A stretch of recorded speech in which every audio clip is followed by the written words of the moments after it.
बाबू डुमरशन बाजार।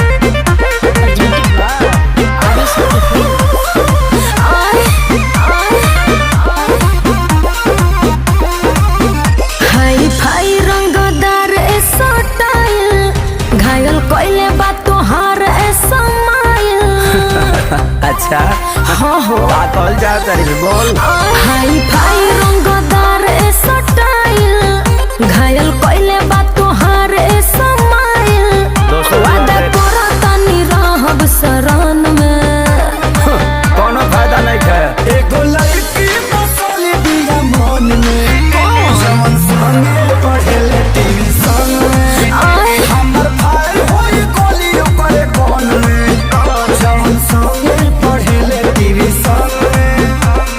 समझ में आइल पागल भइल बड़ा का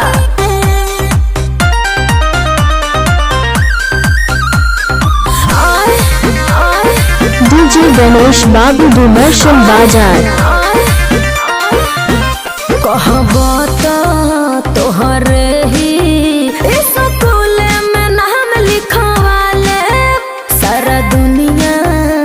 से लड़के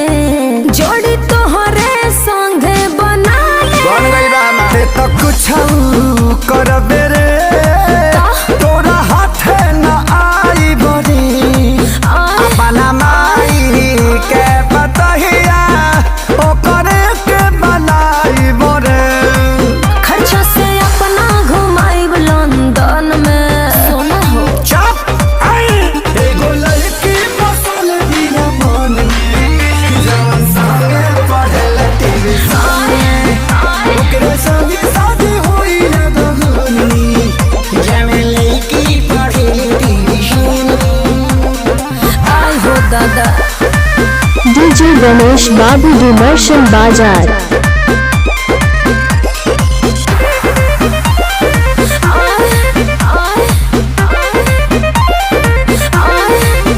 हमरा से उसुनार ना होई चुना मुनिया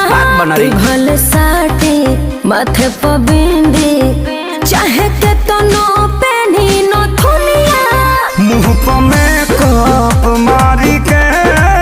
ते तो चमकत बाड़े रे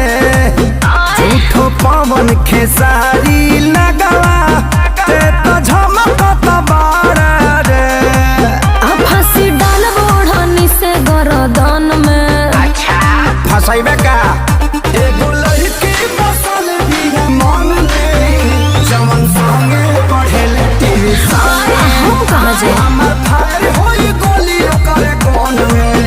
जवन संगे पढ़ले टीवी डीजे गणेश बाबू डुमरशन बाजार।